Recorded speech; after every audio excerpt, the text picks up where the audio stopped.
السلام عليكم ورحمة الله وبركاته حبيب قلبي متابعين القناة. احنا النهاردة هنعمل كوباية سحلب. انتوا عارفين ان احنا في فصل الشتاء والجو ساقعة جدا، وفي الساعة دي بنحب نشرب المشروبات. عملنا سحلب هنصب اهوت.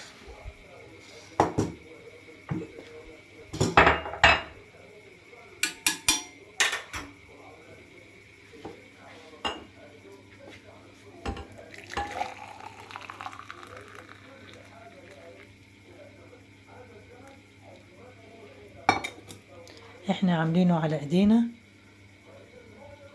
جايبين المكونات كلها وعاملينها مع بعض. حتى السمسم محمصينه، طبعا بنحمصه دلوقتي من غير اي زيوت، من غير اي دهون.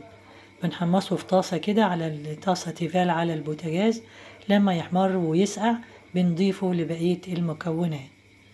ده كان السحلب بتاعنا.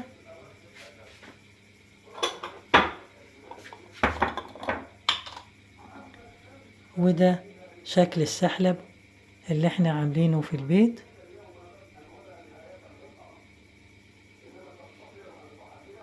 حاطين عليه زبيب وسمسم وسوداني، ولما يبقى فيه شوية مكسرات برضو بنحطها عليه.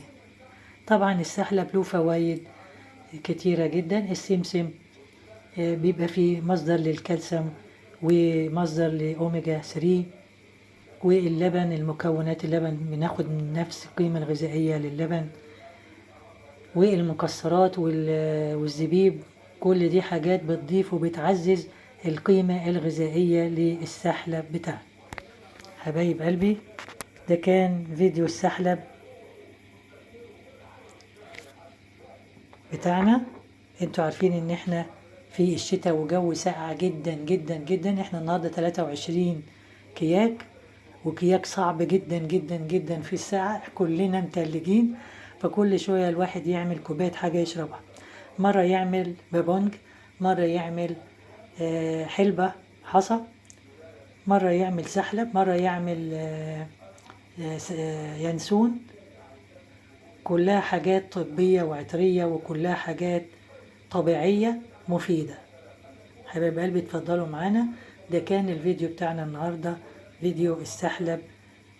كلنا نعمل مكونات طبيعية سخنة عشان تدفينا واحنا قاعدين في الساعة دي. بحبكم في الله. ما تنسوش حبايب قلبي اللايك والشير يا أحلى اخوات ليا في الدنيا. وإلى أن نلتقي في فيديوهات أخرى جديدة، لكم مني ألف تحية وألف سلام، وإلى اللقاء.